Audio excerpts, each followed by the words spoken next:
Hello viewers, welcome back to my channel mom's kitchen. और आप जानेंगे कुछ बहुत यूज़फुल किचन टिप्स। और इन किचन टिप्सों को देखने में आपका एक भी रुपया खर्च होने वाला नहीं है और ये टिप्स आपके काफ़ी पैसे की बचत करने वाले हैं। तो आप वीडियो को पूरा वॉच कीजिएगा क्योंकि वीडियो बहुत ही इंटरेस्टिंग है और बहुत ही काम आने वाली है। और यदि आप मेरे चैनल पर नए हैं तो मेरे चैनल को सब्सक्राइब कर लीजिएगा। तो ये सबसे पहली ट्रिक है मेरी भिंडी को लेकर। जब भिंडी हमारी कुछ नरम हो जाती है या फिर कई दिन पुरानी हो जाती हैं तो उन्हें ताज़ा करने के लिए हमें डालना है एक कटोरे में और इसमें हमें डालना है पानी और इसके अंदर हमें डालने हैं कुछ बर्फ़ के टुकड़े। तो इससे क्या होगा फ्रेंड्स, जो हमारी भिंडी है वो टाइट हो जाएंगी और पहले जैसे फ्रेश हो जाएंगी और ये बहुत ही अच्छी कंडीशन में आ जाएंगी और बिल्कुल ताज़ा हो जाएंगी और काटने में भी थोड़ी टाइट हो जाएंगी। तो इस तरह से आप अपनी भिंडी को कर सकते हैं। तो ये बहुत ही यूज़फुल ट्रिक है, आप इसे ज़रूर से फॉलो करके देखिएगा और आपको ज़रूर से पसंद आएगी। तो इस तरह से मैंने भिंडियों को साफ़ करके निकाल लिया है। अब मैं इन्हें प्लेट में रख देती हूँ और इन भिंडियों को हम थोड़ा सूखा करके चॉप करके रख देते हैं। जब हमें खाली टाइम होता है तभी आप इस तरह की सब्ज़ियों को काट कर रख दें तो आपका समय की बचत होगी। तो अब ये मेरे जो टमाटर हैं ये भी कुछ मुरझा से गए हैं तो इनको भी मैं इसी तरीके से डाल देती हूँ। और ये ठंडा पानी है और इसमें मैंने बर्फ़ के टुकड़े भी ऐड किए हैं। तो इस तरह से ये जो टमाटर हैं 10 मिनट तक पड़े रहेंगे तो ये बिल्कुल टाइट हो जाएंगे और ये बिल्कुल ताज़ा फ्रेश लगने लगेंगे, जैसा कि आप वीडियो में देख सकते हैं। तो इसी तरह से फ्रेंड्स आप टमाटर को भी कर सकते हैं। तो ये ट्रिक भी आपको ज़रूर से पसंद आई होगी। तो आप देख सकते हैं कि मेरा जो टमाटर है वो बिल्कुल टाइट हो गया है।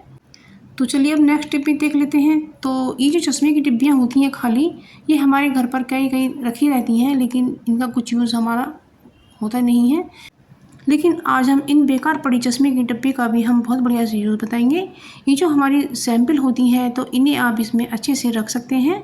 तो ये जो पायल है ये इसमें अच्छे से लंबाई में रखी रहेंगी और यदि चश्मे का कपड़ा हो तो उसे ढक दें, या नहीं है तो आप इसमें एक हैंकी भी लगा सकती हैं, जैसा कि आप वीडियो में देख सकते हैं। इस तरह से आपकी जो पायल है वो अच्छे से रखी रहेंगी और खोएंगी बिल्कुल भी नहीं और आपको समय पर मिल भी जाएंगी। तो है ना, चश्मे की डिब्बी का कितना बढ़िया सा यूज़ है।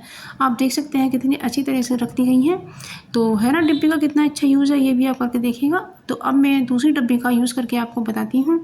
तो इसमें आप इस तरह से चेन पेंडेंट भी रख सकते हैं, कितनी अच्छी तरह से रख दिया गया है। और इस पर भी आप हैंकी या कॉटन भी लगा सकते हैं। तो इस तरह से आप इसका भी यूज़ कर सकते हैं।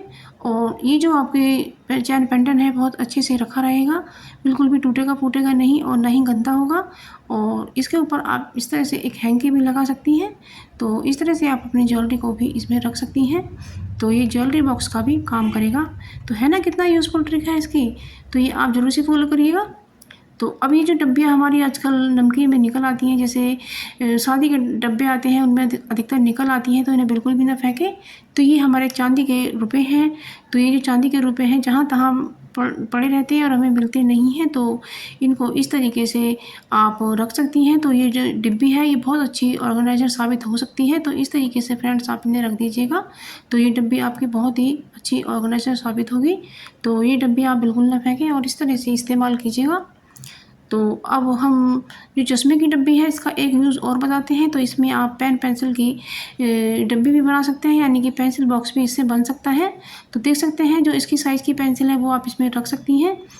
तो कितना अच्छा यूज़ है इस डिब्बी का। तो हमने आपको चश्मे की खाली डिब्बी के 3 यूज़ बताए हैं और तीनों ही बहुत ही अच्छे हैं। तो इस तरह से आप अपनी डिब्बियों को काम ले सकती हैं। तो अब ये हमारा जो टूथपेस्ट का ट्यूब है ये बिल्कुल ख़त्म हो गया है और ये बिल्कुल पत्ता सा बन गया है, लेकिन हम इसका भी यूज़ बताएंगे। इसका भी बहुत बढ़िया सा यूज़ है। आप फ्रेंड्स वीडियो में बने रहिएगा। तो सबसे पहले तो हम इसको चॉप कर लेते हैं। तो इस तरह से हम छोटे छोटे टुकड़ों में इसे काट लेते हैं और इसका बहुत बढ़िया सा यूज़ है। जब हमारे ये कुछ काम आ सकता है तो हम इसे क्यों यूँ ही वेस्ट फेंक दें। तो इसमें आप देख सकते हैं कि इसके अंदर थोड़ा सा पेस्ट रह ही जाता है। तो हमने एक जो हमारी पानी की बॉटल होती है तो उसमें जब बैड स्मेल हो जाती है तो उसमें इनको डाल करके इस तरह से शेक कर सकती हैं और शेक करने पर इस तरह से आप निकालें और इसमें जो बैड स्मेल है वो सब निकल जाएगी। तो इस तरह से इनका भी बहुत बढ़िया सा यूज़ है। तो इन्हें हम क्यों फेंकें, क्यों ना इनका यूज़ करें। तो हमारी बॉटल बिल्कुल साफ़ हो गई है। तो इसमें हम पानी को ऑर्गेनाइज करके रख सकते हैं। तो ये अब अगली ट्रिक है हमारी। तो जो हमारा ये लोहे का स्क्रबर होता है, तो इसे हम इस पर गैस पर अच्छे से गर्म कर लेते हैं। तो जो इसमें गंदगी फंसी हुई है वो जलकर निकल जाएगी। तो इससे हमारा जो स्क्रबर है बिल्कुल साफ़ हो जाएगा। तो अब ये जो हमारी कैंची होती है ये कुटल हो जाती है। तो इस तरह से आप इस जूने को इस तरह से करिएगा कि तो हमारी ये जो सीज़र है वो शार्प हो जाएगी और अच्छे से कटिंग करने लगेगी।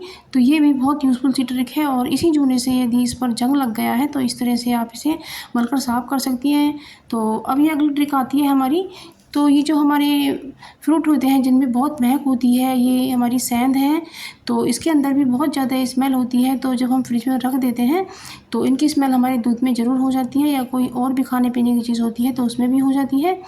तो इसके लिए हम ऐसा क्या करें जो हमारे और चीज़ों में बैड स्मेल ना हो। तो हमने लिए एक कटोरी में थोड़े से चावल और आधा चम्मच चाय की पत्ती, तो मिक्स करके हमने फ्रिज में रख दिया है। तो ये जो चावल और चाय की पत्ती है ये बैड स्मेल को एब्जॉर्ब करेंगे, तो हमारी फ्रिज में और चीज़ों में बैड स्मेल नहीं होगी। तो ये बहुत ही यूज़फुल सी ट्रिक है, आपको ज़रूर से पसंद आई होगी। तो अब ये जो बिंदी का पत्ता होता है, आजकल गर्मी में जो इसकी गम होती है वो थोड़ी पिघल जाती है और जब इसे माथे पर लगाते हैं तो वो छूट जाती है। तो इसके लिए हम ऐसा क्या करें जो बिंदी जल्दी से हमारे माथे पे से ना उतरे। तो हम बिंदी के पत्ते को 5 मिनट के लिए फ्रिज में रख देते हैं। तो इससे क्या होगा फ्रेंड्स, जो इसकी गम है वो थोड़ी टाइट हो जाएगी और वो जल्दी से पिघलेगी नहीं, और हमारे जो माथे पर है बिंदी काफ़ी समय तक लगी रहेगी। और इस बिंदी को आप फिर हफ्ते भर भी लगा सकते हैं। तो इससे आपके पैसों की बचत होगी। तो ये बहुत यूज़फुल सी ट्रिक है, ये आपको ज़रूर पसंद आएगी। आप ज़रूर से ट्राई करके देखिएगा फ्रेंड्स, ये बहुत ही अच्छा है। तो इस तरह से हमारी बिंदी बिल्कुल भी नहीं छूटेगी, आप देख सकते हैं। क्योंकि फ्रिज में रखने के बाद इसकी जो गम है उसके पिघलने की शक्ति कम हो जाती है। तो ऐसा आप ज़रूर से करके देखिएगा। अब ये अगली ट्रिक आती है हमारी भिंडी को लेकर। तो फ्रेंड्स, हमने भिंडियों को साफ़ करके चॉप कर लिया है और इसमें हमने आधा चम्मच अजवाइन ऐड की है और इसमें हमने सरसों का तेल ऐड किया है। तो बस इसको अब हम अच्छी तरह से भून लेते हैं और इसमें हम 1 पिंच हींग डाल देते हैं। तो बस इसमें हमने रेगुलर लाल मिर्च डाली है, आप चाहें तो कश्मीरी लाल मिर्च भी ऐड कर सकते हैं। और मैंने 1 चम्मच हल्दी डाली है और 1 चम्मच मैंने इसमें धनिया डाला है, जो मैं दिखाना भूल गई हूँ। और इसमें मैंने चॉप किए हुए टमाटर ऐड किए हैं। तो बस मैं इन्हें अच्छे से फ्राई कर लेती हूँ। तो इन्हें हमें ज़्यादा नहीं गलाना है, हमें इन्हें अधपका ही बनाना है। और बस उसमें ही हमें भिंडियों को ऐड कर देना है। और बस अब इसमें हम ये कटी हुई भिंडी ऐड कर देते हैं और बस इन्हें चलाते जाएंगे और 1-2 मिनट तक हम इन्हें भूनते रहेंगे। तो इसी तरीके से हमें भिंडियों को बनाना है। फ्रेंड देखेंगे ये भिंडी बहुत ही अच्छी बनी है। तो आप मेरी वीडियो दुनिया के किस जगह से देख रहे हैं तो वो मुझे कमेंट सेक्शन में ज़रूर से बताइएगा। और मैंने इसमें स्वाद के अनुसार नमक ऐड कर दिया है और मैंने थोड़ा सा 1 बड़ा चम्मच पानी ऐड कर दिया है। और बस इसकी लिड हमने लगा दी है और बस गैस का फ्लेम हमने लो कर दिया है। और ये भिंडियाँ धीरे धीरे भाप में बनती रहेंगी और इसको हम एक बार चला देते हैं। तो ये बहुत ही अच्छी तरह से बन जाएंगी और थोड़ी देर के लिए हम और ढक देते हैं।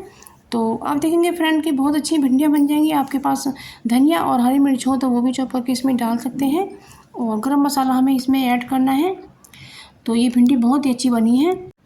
तो फ्रेंड्स, जब आपको कुछ ऐसी टिप्स मिल जाती हैं जो आपके काम को आसान करें और आपके पैसे को बचाएं तो कितना अच्छा होता है।